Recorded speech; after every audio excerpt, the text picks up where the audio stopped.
PUBG normal பீப்புளுக்கும் PUBG பிளேயருக்கும் ரொம்ப நிறைய difference இருக்குது.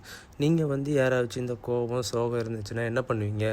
மனுஷனாங்களை தேடி போவீங்க. அப்படி இல்லைனா க்ளோஸ் ஃப்ரெண்ட்ஸ் இல்லைனா ஃபேமிலியாக இருக்கட்டும், யாராக வேணா இருக்கட்டும், அவங்கள தேடி போவீங்க. ஆனால் நாங்கள் அந்த ஒரு கேமை தேடி தான் போவோம்.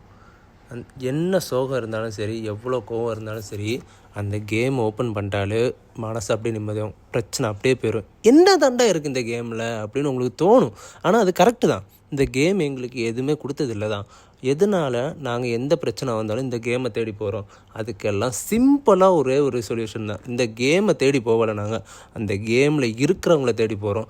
யார் என்னன்னே தெரியாது, முன்ன பின்ன அவங்கள மீட் பண்ணியிருக்க கூட மாட்டோம். வடக்கன்ஸாக இருக்கட்டும், யாராக இருக்கட்டும், அவங்களுக்கு தெரியாது. ஆனாலும் அவங்களால மொத்த டே ஹாப்பி ஆகுது. அது ஏன்?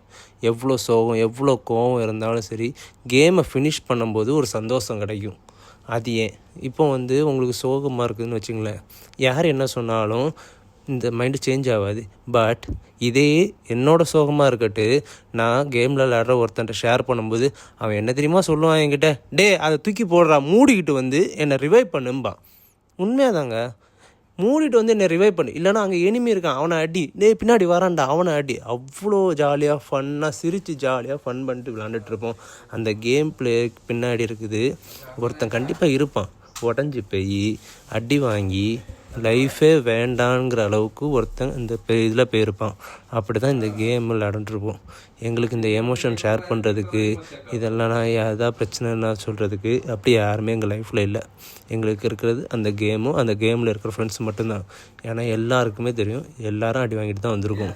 அந்த அளவுக்கு ஒரு அண்டர்ஸ்டாண்டிங் எவனுக்குள்ளாடி இருக்காது. மச்சான் ஒரு மாதிரி டிப்ரெஷனாக இருக்குன்னு சும்மா ஒரு வார்த்தை சொல்லி பாருங்கள், உண்மையிலே அவன் என்ன சொல்லுவான், நீ மூடிட்டு என்னை ரிவைவ் பண்ணி இல்லைன்னா ரீகால் பண்ணும்பா. அஃப்கோர்ஸ் உண்மையாக அதுதான். ஆனால் டேரெக்டாக பேசுறது இல்லை. இதெல்லாம் அப்படியே டைவர்ட் பண்ணி நம்மளை கொண்டு போவாங்க. அந்த அளவுக்கு நம்மளை கொண்டு போவாங்க. இந்த கேம் ஆடி வீணாக போகிறீங்கன்னு சொல்கிறவங்களுக்குலாம் எங்கள் உலகத்தில் நிம்மதியாக இருக்க விடுங்க. இந்த கேம் எப்படிப்பட்ட கேமாக இருந்தாலும் எங்களுக்கு தெரியும். அதுக்கு பின்னாடி இருக்க எமோஷனும் எங்களால் மட்டும்தான் புரிஞ்சிட முடியும். இந்த வீடியோ பிடிச்சிருந்தா லைக் பண்ணி ஷேர் பண்ணி சப்ஸ்கிரைப் மறக்காமல் பண்ணிடுங்க. உங்களோட ஒரு சின்ன ஹெல்ப்பும் எங்களுக்கு பெரிய யூஸாக இருக்கும். தேங்க்யூ.